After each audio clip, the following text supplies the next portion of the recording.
Hello and welcome to discourse number 6 of the Philosophical Integration series, June 2020.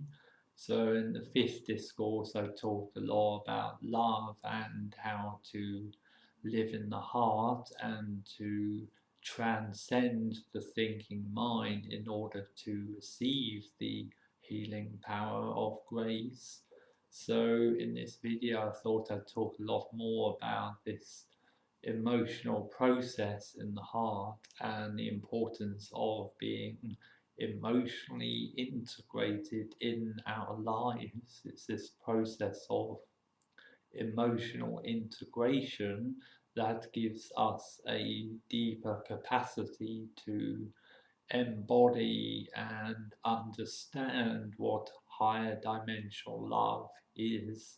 If that emotional integration isn't complete or is out of balance, or if there's a few more things to work with in that area, then by doing it and engaging with that process, you'll be able to clear off some more emotional karma and you'll be able to advance further on the spiritual path. So receiving this love from star beings is a very pure gift in my experience and understanding. It's taken me many years to process and integrate in detail the profound implications and the understandings and the meanings of all of those many experiences I had with loving star beings. But one thing I can say that it all appears to rest upon the culmination of learning in the human sphere the lessons related to human love. So to me, this kind of indicates that incarnating on Earth is to an extent about learning about human love, and if we want to ascend and transition, so to speak, into living and reincarnating into a higher dimensional world of loving star beings, it's absolutely vital to engage with and complete the emotional learning on Earth that's connected with our incarnation, whatever that may be. You know, people might have to do a lot of self-reflection and meditation, perhaps working with ayahuasca or using other tools to explore themselves in order to determine what they actually need to work on emotionally so they can actually start to pull off the healing work and bring it to a sense of completion. Now, what happens is when we incarnate, our emotional body has a certain configuration, and the chances are it won't be fully harmonized with a physical ascension because there'll be things within it, karmic imprints or karmic lessons, blueprints, so to speak, that need to be gone through and experienced in order to complete our learning. When you're emotionally integrated and you've learned the lessons, you'll find that you're far more emotionally balanced and stable, and you'll also find your life is far more fulfilling and meaningful. It's also very sustaining. You know, if you have any kind of crisis of meaning in your life, generally it means you're not grounded enough in the love aspect of reality, and the chances are the root to the crisis of meaning can be found within emotional healing. Now, if you want to do a lot of emotional healing in your life and complete lessons in the spheres of human love, as you will have gathered by reading my book, A Love on the Shores of a Distant World, you need to go through various human relationship experiences and integrate the many lessons. You need to learn about love and healing. One will need to look at where one's not healed. One will always need to heal the emotional imperfections of one's past and childhood.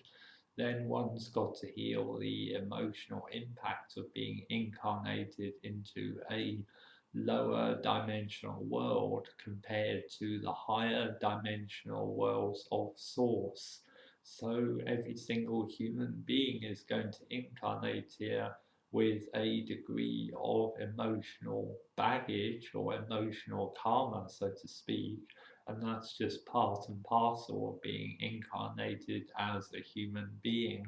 There's not much you can do about that in itself, but what you can do is to choose to engage with the transformative process of working with emotions, as I did in my earlier life, and also more recently with my twin flame. I found for me, I had a strong desire and a will to engage with the emotional process. So for me, I'm what some people might call a twin flame stayer, so to speak, the one that engages with the emotional process no matter what the other one is doing. And the result of that, engaging with the process, was that I had a huge amount of emotional healing. I followed the truth of my heart in the whole story, so as a result, I was purified of karma.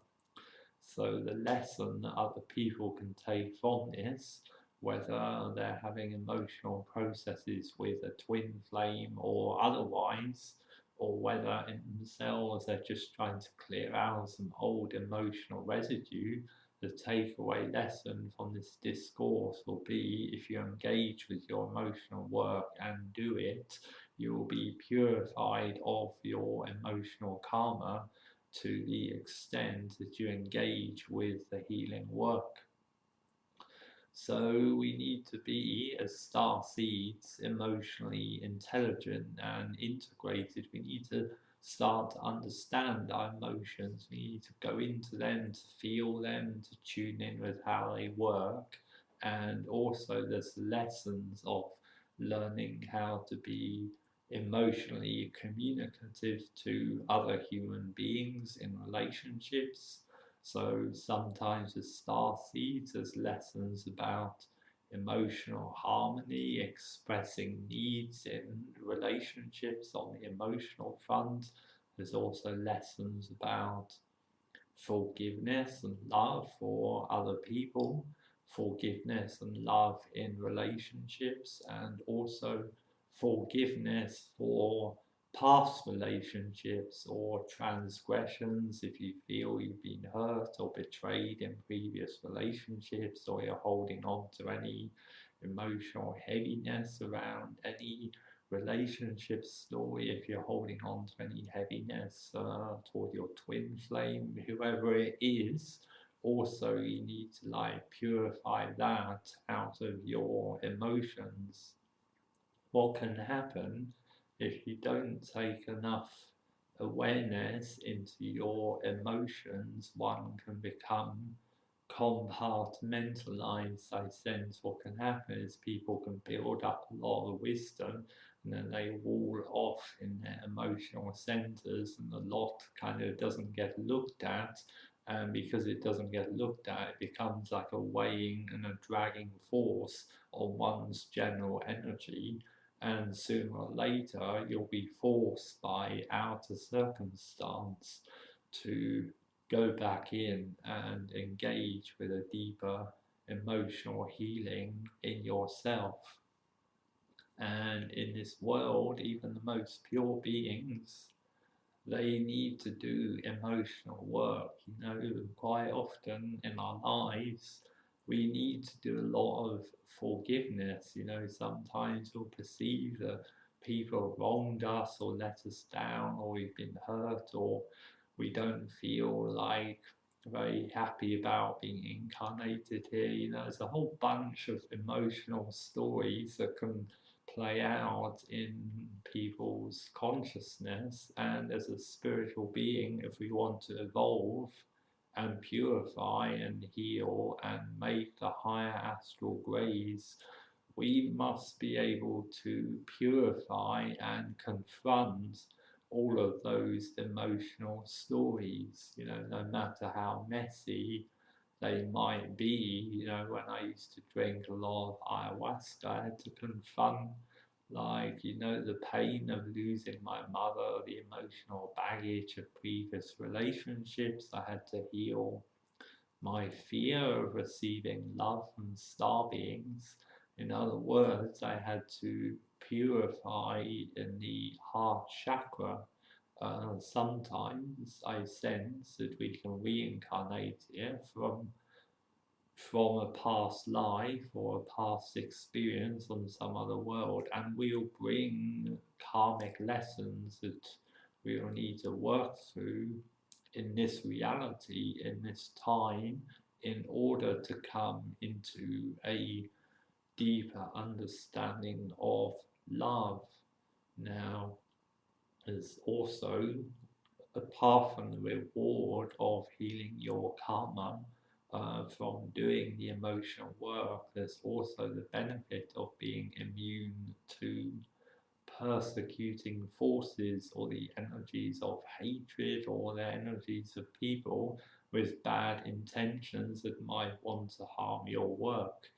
And as I wrote in my book, Impossible Ablutions, about sharing about the process of forgiving my twin and embodying eternal love, that eternal love entered me from a higher realm, and it protected me from the karma of malicious persecution and organizations that wanted to do bad to me and to my work.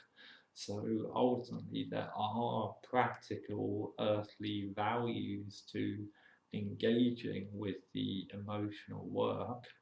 If you don't do it on the spiritual path, if you only focus on wisdom and you suppress your emotional development, first of all, you're going to get very dry and steely. Secondly, the supply of abundance will scrape the bottom of the barrel and it might run dry a bit. But thirdly, more seriously, if you don't clear that out now, later in life you're going to run into very serious trouble. You know, these unresolved emotional blockages can tend to fester in the body. Later it can cause sickness. It can also just generally deplete your energy, and it can stop you from realizing your full potential. So there's many earthly reasons why one would want to get into an emotional process with oneself in order to attain some higher levels of awareness and to receive some deeper love, healing, and grace from the star beings and the source. So one of the main ways to purify yourself emotionally is with the use of mirrors, and star seeds are not excused on the process of emotional purification. So by mirrors, I mean other people. So in the case of star seeds, probably other people in your soul group are going to show up as mirrors to help you evolve further emotionally and to complete the learning lessons associated with the higher heart. You know, we might have learned a lot of the human lessons around love and relationships, but also we need to start to resolve some of the learning around the higher heart chakra about how love works in the higher realms. How does love work in our soul group? How does it work between star beings? All of these learnings only come from engaging with outer mirrors in the incarnation you're in and continuing to be open to those lessons. So it's very important to be open to friendships, relationships with other people in your soul group, and to fully engage with the emotional learning presented. What we want to do in this reality is to avoid thinking, oh yes, we have a lot of wisdom, but now just go into monastic conditions and shut off from the rest of the world. That's not so sustaining. It might be appropriate to live in a sanctum, to have those monastic conditions, but at the same time, the chances are you're going to do that as a group or a community, so to speak, and by drawing in various members of your soul group to create that, there's going to be a mutual mirroring effect, and all of the people involved in the community will ultimately be assisted in lifting their vibration, because they'll be learning more and more lessons about higher dimensional love in the presence of their soul group. So if you're struggling to find your soul group, you also have to resolve any relationships with other people that aren't in your soul group. You'll probably need to clear a lot of family karma, and also, most importantly, you're going to need to be more open here, because the other members of your soul group will often be about love, about higher dimensional healing, forgiveness, compassion, love for the human race. They're going to represent those attributes in their energy. So if you're going to meet them in this world, then also you need to be opened up and ready in yourself to learn those deeper emotional lessons. The spiritual path, it's an emotional journey until the end. At no point do you suddenly stop becoming emotional and loving. If you do, you need to check yourself, stop, take a step back and to reflect and to see what's going on there. The journey of learning about love does not stop on this path. It just kind of like graduates out of ordinary conventional human love notions of learning into higher dimensional starseed soul group kinds of learning about love. It's an emotional process of graduation, and at no point you want to turn away from that path, because it's very valuable to you. It's the bedrock of anchoring the power and the higher dimensional wisdom. The astral forces, when they come through you and they want to take residence here in a body on earth, when they want to have an intent to start transforming the body and getting it ready for a physical ascension, as sometimes that can happen, you're going to need that grounding in love, in emotional balance, emotional integration, divine feminine love, forgiveness, compassion, so the whole process can be contained. It's a balance, I believe. A human being ascends when they have attained a perfect balance between divine wisdom and divine love. There's a sacred beauty in the harmony and the unity of the two. That's why many people are encouraged to engage with the process of their twin flames, because when you meet your twin flame, you're meeting the opposite aspect of yourself that you need to harmonize and integrate in your being. So for me, it was about divine masculine. My twin, to some extent, in the astral was about divine feminine. So obviously that interaction had to happen. And by me going through that process and completing it in myself, one, I didn't need to have a physical union in the earthly realm with her, and secondly, I was also able still to attain the harmonization of the two energies and then be freed from that particular emotional lesson.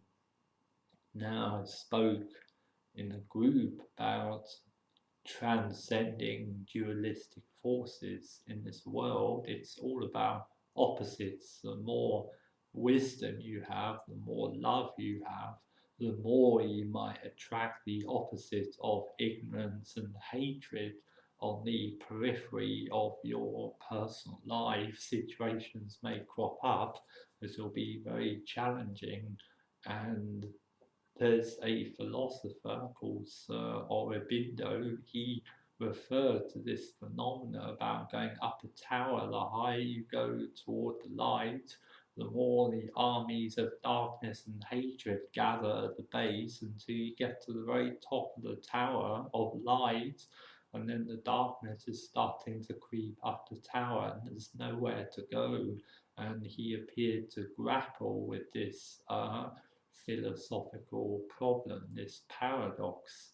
Now, the way I can resolve that, because I experienced the same, no matter how much further I went in my practice, the outer forces of the opposite got worse and worse. I had to transcend this duality, and the way I did it was I transcended the duality in myself.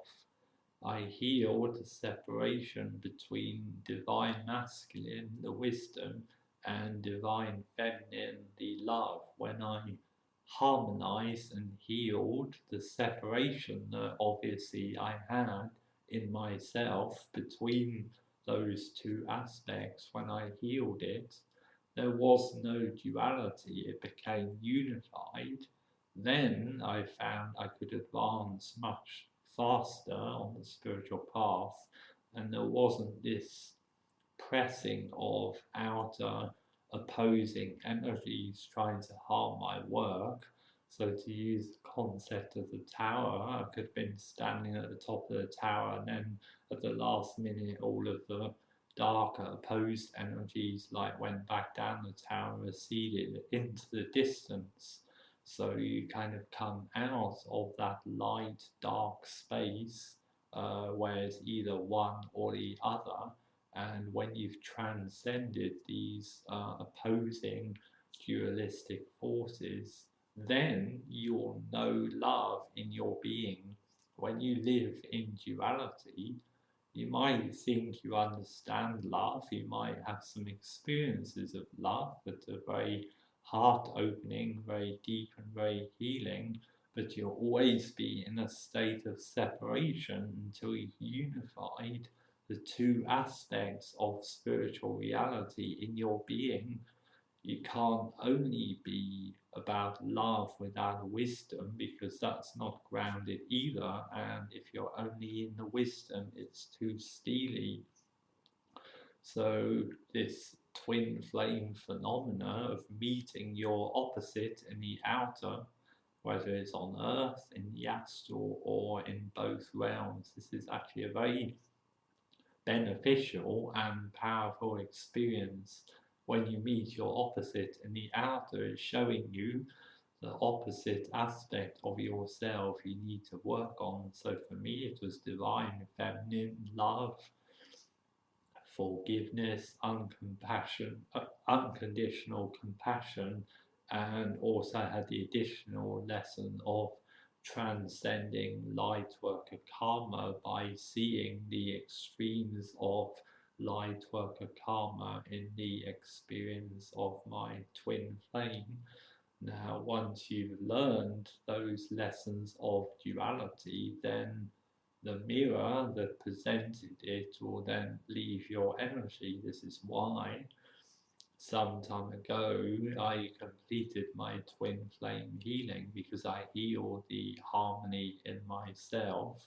I didn't need to have the continued mirror of my twin she left my energy, and at the same time that she began to leave my energy, also all the opposing forces opposed to my advancement and opposed to the expansion of my work left my energy along with it.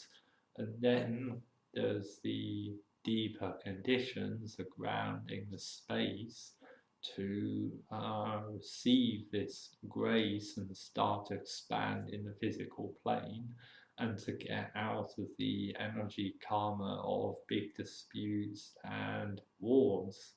So I won all of my disputes. I don't need to over glorify the victory. You know, that temptation to glorify victory is kind of like tempered down by the fact I unconditionally love my twin flame. I forgave her and she went through quite a lot. So my victory kind of came at a heavy price for a lot of other people, including the collective of my twins. There's like also some lessons around unconditional forgiveness, compassion for the losing side, and making sure I'm humble in my ego to recognize the sacrifices that have been made by the losing side in the disputes, and to be grateful for the chance to come out of that and expand further on the spiritual path. So these have been a lot of my emotional lessons about healing duality, healing the separations within myself. And if I hadn't have engaged with that process, I would not be here today. My body would have been long finished off had I not engaged with this deeper healing within. You have to heal the separation from within. Once the higher forces come down and decide, okay, this person's ready for an ascension, then you better get ready for some serious, heavy duty, heart purifying work, even if it seems at the time is very heartbreaking, piercing, crushing, demanding, brutal, and unrelenting manner. You better get used to the idea it's going to be like that, and you better get your ego out the way and get ready for some intensive ego death, ego smashing, ego purification experiences. It's not nice, it's not pretty, sometimes it'll hurt, you'll have to bring up a lot of karmic garbage. In the end, all of your karmic crust is going to become detached in your energy and ready itself to be released.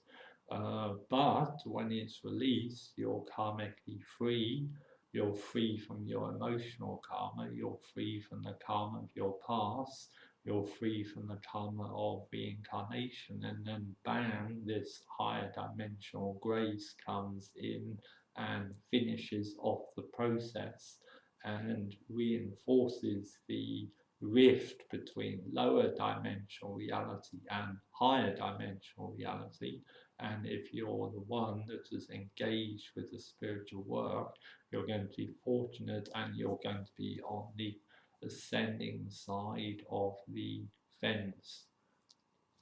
So I'd kind of take on board everything I've said. I'd encourage go to my website and read a lot of the emotional sharings. So I wrote about my twin, eternal love, forgiveness, integration of the lessons. I was transparent with some of my feelings in those blogs, and the purpose of that is also to encourage you to go into similar emotional processes in yourself, on your own spiritual path, in your relationships, perhaps with your twin flame also, and to recognize this crucial lesson of harmonizing the duality within. You cannot ascend out of a dualistic world unless you've healed duality within yourself, unless you've harmonized in yourself the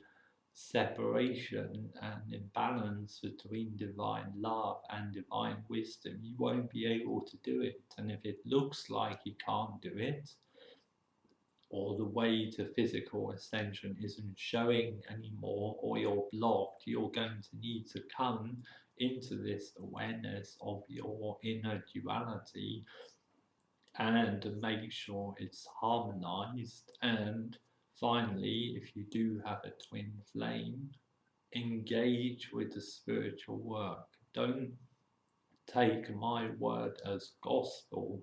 Here's another thing to take away with you. With me, my twin flame, it was not possible to make earthly reunion in this life. That's how it was for me and her.